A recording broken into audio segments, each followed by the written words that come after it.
नमस्कार दोस्तों, जय हिंद जय भारत। मैं हूं CL Saini, CDRK Saini BEd classes में आप सभी का हार्दिक स्वागत है, अभिनंदन है। दोस्तों, हमारे इस चैनल के माध्यम से आप सभी के लिए पाठ योजना निर्माण कार्यक्रम चलाया जा रहा है, जिसके अंतर्गत आपके द्वारा हमारे इस हेल्पलाइन नंबर पर जो भी पाठ योजना के टॉपिक हमें सेंड किए जाते हैं, उन पर हम लेसन प्लान निर्मित करते हैं और आपको समझाने का प्रयास करते हैं कि आप किस तरह लेसन प्लान निर्मित कर सकते हैं। दोस्तों, आज की लाइव क्लास के अंतर्गत हम नागरिक शास्त्र पाठ योजना क्रमांक 17 के अंतर्गत आर्थिक रूप से कमजोर वर्ग यानी कि EWS के बारे में यहां पर इस टॉपिक को लेते हुए आपको एक लेसन प्लान निर्माण करना बताएंगे। तो दोस्तों, आप सब बने रहें हमारे साथ, हमारे इस चैनल के साथ। और दोस्तों, यदि आप हमारे इस चैनल पर पहली बार आए हैं तो हमारे इस चैनल को सब्सक्राइब करें और पास ही बने बेल आइकन को दबावें। दोस्तों, जब हम सिविक्स लेसन प्लान निर्मित करते हैं तो सबसे पहले श्यामपट्ट पूर्ति का निर्माण करते हैं। श्यामपट्ट पूर्ति के अंतर्गत विद्यालय का नाम, कक्षा, दिनांक, विषय, कालांश का समय और बीच सेंटर में हमारे मुख्य प्रकरण का नाम लिखते हैं।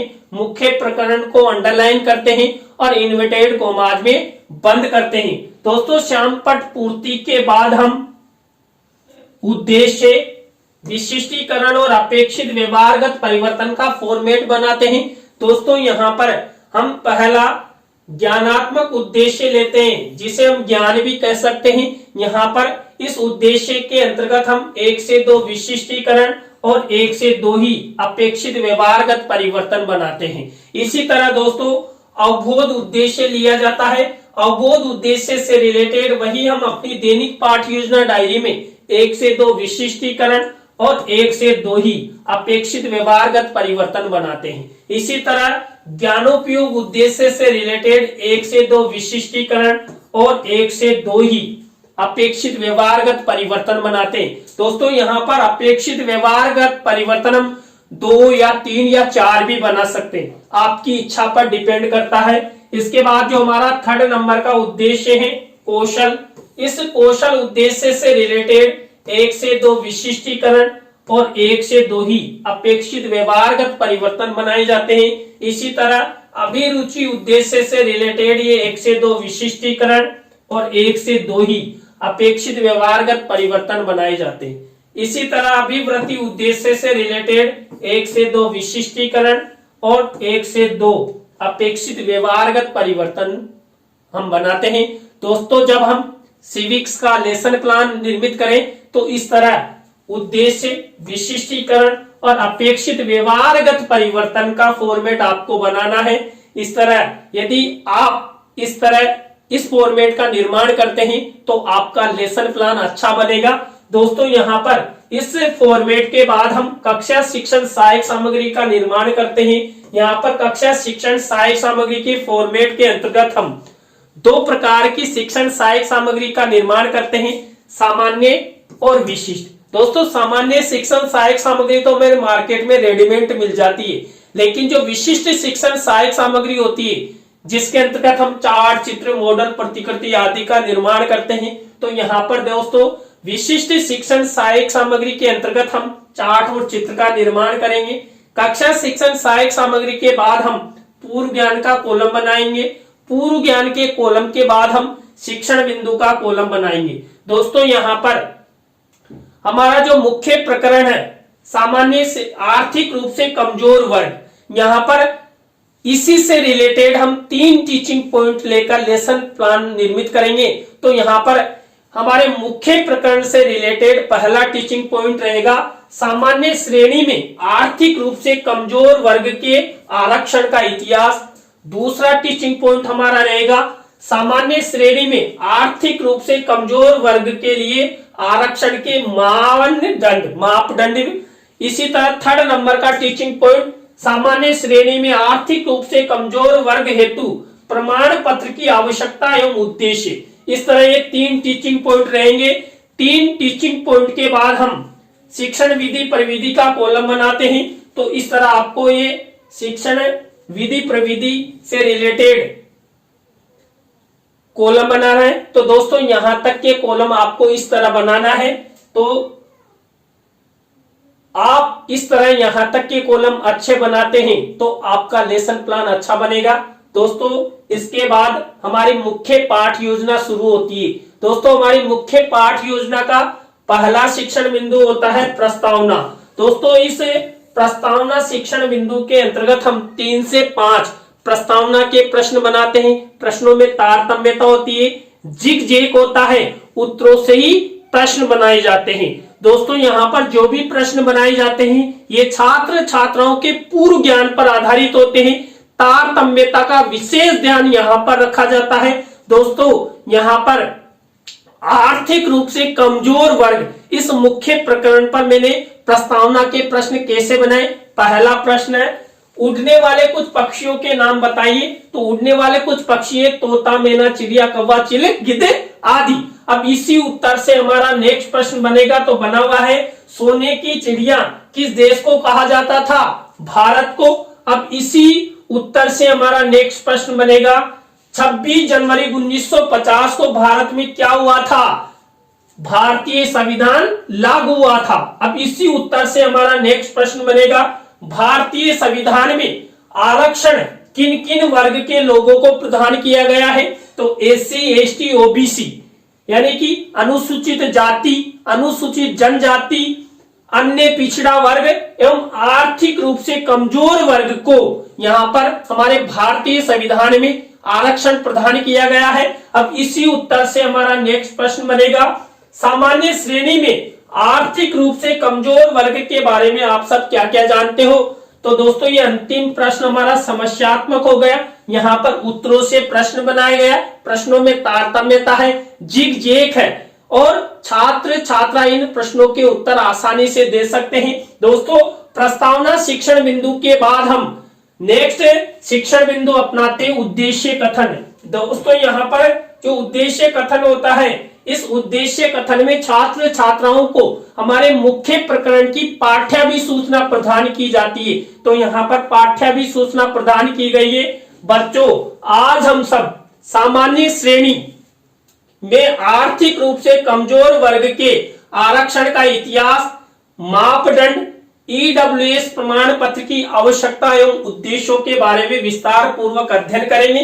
तो दोस्तों आप सब बने रहे हमारे साथ, हमारे इस चैनल के साथ। दोस्तों प्रस्तावना और उद्देश्य कथन के बाद हमारी नेक्स्ट स्टेप आती है पाठ प्रस्तुतिकरण की, लेसन प्रेजेंटेशन की। यहाँ पर मेरे द्वारा जो आपको 3 टीचिंग पॉइंट बताए गए थे उन्हीं पर हम लेसन प्लान निर्मित करेंगे।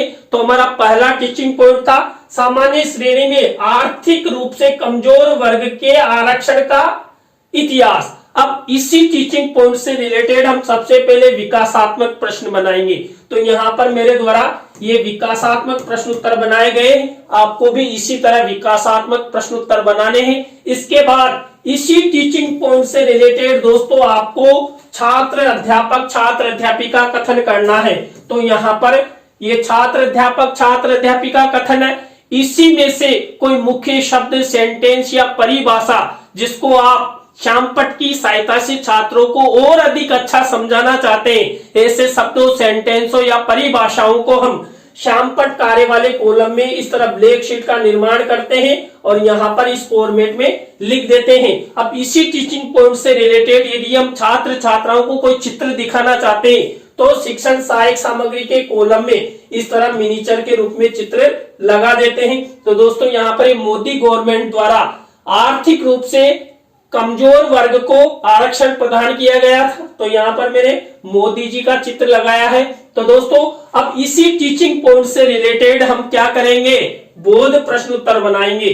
तो ये सामान्य श्रेणी में आर्थिक रूप से कमजोर वर्ग के आरक्षण के इतिहास से रिलेटेड यहाँ पर ये बोध प्रश्न उत्तर हमारे द्वारा बनाए गए हैं। तो दोस्तों इस तरह हमारा पहला टीचिंग पॉइंट कंप्लीट हो चुका है। यहाँ पर हमने सबसे पहले क्या किया, सबसे पहले विकासात्मक प्रश्न बनाए, इसके बाद छात्र अध्यापिका कथन किया और फिर बोध प्रश्न उत्तर बनाए। दोस्तों पहले टीचिंग पॉइंट के बाद आप सब दूसरी टीचिंग पॉइंट का इंतजार कर रहे हैं। तो आपका इंतजार खत्म होने वाला है और हमारे पास ये 2.5 लाख रुपए का पेन आपका इंतजार खत्म करेगा। तो यहाँ पर दूसरा हमारा टीचिंग पॉइंट है, सामान्य श्रेणी में आर्थिक रूप से कमजोर वर्ग के लिए आरक्षण के मानदंड या मापदंड। अब वही सबसे पहले टीचिंग पॉइंट की तरह हम विकासात्मक प्रश्न उत्तर बनाएंगे। तो दोस्तों मेरे द्वारा ये विकासात्मक प्रश्न उत्तर बनाए गए हैं, आपको भी इसी तरह विकासात्मक प्रश्न उत्तर बनाने हैं। इसके बाद आपको इसी टीचिंग पॉइंट से रिलेटेड छात्र अध्यापक छात्र अध्यापिका कथन करना है। तो ये छात्र अध्यापक छात्र अध्यापिका कथन हुआ। हम मुख्य शब्द सेंटेंस या परिभाषाओं को जिसको हम श्यामपट्ट की सहायता से समझाना चाहते हैं, ऐसे शब्दों सेंटेंसों को वही श्यामपट्ट कार्य वाले कॉलम में ब्लैक शीट के मिनीचर पर लगाएंगे। और यदि मैंने आपको पहले ही बता दिया, यदि आप चित्र दिखाना चाहते हैं तो शिक्षण सहायक सामग्री के कॉलम में आपको इस तरह चित्र मिनीचर के रूप में लगाना है। तो मैंने यहाँ पर कोई चित्र नहीं दिखाया, पहले टीचिंग पॉइंट भी दिखाया तो वहां पर चित्र मिनीचर के रूप में लगाया। तो दोस्तों अब इसी टीचिंग पॉइंट से रिलेटेड हम बोध प्रश्न उत्तर बनाएंगे। तो यहाँ पर ये बोध प्रश्न उत्तर मेरे द्वारा बनाए गए हैं, आपको भी इसी तरह बोध प्रश्न उत्तर बनाने हैं। तो दोस्तों इस तरह हमारे 2 टीचिंग पॉइंट कंप्लीट हो चुके हैं। यहाँ पर भी हमने सबसे पहले क्या किया था, सबसे पहले विकासात्मक प्रश्न बनाए, उसके बाद छात्र अध्यापक छात्र अध्यापिका कथन किया और उसके बाद हमने बोध प्रश्न उत्तर बनाए। तो दोस्तों इस तरह 2 टीचिंग पॉइंट कंप्लीट होने के बाद 3rd नंबर का टीचिंग पॉइंट शुरू होने वाला है। आप सब इंतजार कर रहे हैं तो हमारे पास 2.5 लाख रुपए का पेन दोस्तों आपको 3rd नंबर का टीचिंग पॉइंट दिखाएगा। यहाँ पर 3rd नंबर का टीचिंग पॉइंट है, सामान्य श्रेणी में आर्थिक रूप से कमजोर वर्ग हेतु प्रमाण पत्र की आवश्यकता एवं उद्देश्य। यहाँ पर वही सबसे पहले हम क्या करेंगे, विकासात्मक प्रश्न उत्तर बनाएंगे। आपको भी इस तरह विकासात्मक प्रश्न उत्तर बनाना है। इसके बाद आपको क्या करना है, छात्र अध्यापक छात्र अध्यापिका कथन किससे रिलेटेड, सामान्य श्रेणी में आर्थिक रूप से कमजोर वर्ग हेतु प्रमाण पत्र की आवश्यकता एवं उद्देश्यों से रिलेटेड। वही क्या करना है, श्यामपट्ट कार्य वाले कॉलम में मुख्य शब्द सेंटेंस या परिभाषा को इस तरह लिखना है। और चित्र के बारे में मैंने आपको पहले बताया दोस्तों, यहाँ पर देखिए मैंने EWS प्रमाण पत्र मिनीचर के रूप में लगाया है। आप भी बच्चों को प्रतिकृति के रूप में EWS प्रमाण पत्र दिखा सकते हैं। तो इस तरह ये मिनीचर लगाया। अब इसी टीचिंग पॉइंट से रिलेटेड हम क्या करेंगे, बोध प्रश्न उत्तर बनाएंगे। तो मेरे द्वारा ये बोध प्रश्न उत्तर बनाए गए हैं। तो दोस्तों इस तरह हमारे तीनों टीचिंग पॉइंट कंप्लीट हो चुके हैं। आप सिविक्स के किसी भी टॉपिक को लेते हुए इसी तरह आपको सबसे पहले विकासात्मक प्रश्न उत्तर, छात्र अध्यापक छात्र अध्यापिका कथन और बोध प्रश्न उत्तर बनाने हैं। इसके बाद हमारी नेक्स्ट प्रक्रिया आती है पुनरावृत्ति प्रश्न की। दोस्तों हमारे द्वारा जो 3 टीचिंग पॉइंट लिए जाते हैं उन्हीं में से हम ये पुनरावृत्ति प्रश्न उत्तर बनाते हैं। आपको भी इसी तरह पुनरावृत्ति प्रश्न उत्तर बनाने हैं। पुनरावृत्ति प्रश्नों के बाद हमारी नेक्स्ट स्टेप आती है मूल्यांकन प्रश्नों की। दोस्तों जब हम इस लेसन प्लान को अपनी दैनिक पाठ्य योजना डायरी में बनाते हैं तो हम इस तरह ब्लैक शीट का निर्माण करते हैं और सिल्वर कलर के पेन से इस तरह मूल्यांकन प्रश्न लिखते हैं। दोस्तों मूल्यांकन प्रश्नों के अंतर्गत हम 3 तरह के प्रश्न लिखते हैं, बहुविकल्पी वाले यानी वस्तुनिष्ठ प्रश्न, रिक्त स्थानों से रिलेटेड, सत्य असत्य से रिलेटेड, लघुत्रात्मक अति लघुत्रात्मक से रिलेटेड। इस तरह आपको ये कम से कम 6 प्रश्न बनाने, प्रत्येक प्रकार के प्रश्न में 2 प्रश्न लिए जाते हैं, किसी भी प्रश्न का उत्तर यहाँ पर नहीं लिखते हैं। तो ये मूल्यांकन प्रश्न हुए। मूल्यांकन प्रश्नों के बाद हमारी नेक्स्ट स्टेप आती है गृह कार्य की। छात्र छात्राओं के लेखन कौशल के विकास हेतु हम छात्र छात्राओं को 1 या 2 निबंधात्मक प्रश्न होमवर्क के रूप में देते हैं। और यहाँ पर भी क्या किया जाता है, वही ब्लैक शीट का निर्माण किया जाएगा और सिल्वर कलर के पेन से ये गृह कार्य का प्रश्न लिखा जाएगा। तो दोस्तों आज की लाइव क्लास के अंतर्गत हमने नागरिक शास्त्र पाठ योजना क्रमांक 17 के अंतर्गत आर्थिक रूप से कमजोर वर्ग यानी EWS पर आपको लेसन प्लान निर्माण करना बताया। आज का लेसन प्लान आपको कैसा लगा कमेंट्स में हमें जरूर बताएं। अच्छा लगा हो तो लाइक करें, कमेंट्स करें और शेयर जरूर करें दोस्तों। और दोस्तों आप भी चाहते हैं कि सैनी सर द्वारा हमारे लेसन प्लान निर्मित की जाए तो आप हमारे इस हेल्पलाइन नंबर पर हमसे कांटेक्ट करें, हम आपसे बातचीत करेंगे और आपके टॉपिकों पर लेसन प्लान बनाएंगे। तो दोस्तों आज की लाइव क्लास में बस इतना ही। न्यू लाइव क्लास के साथ हम आपसे फिर मिलेंगे CDR के सैनी बीएड क्लासेज पर। जय हिंद, जय भारत, राम राम सा।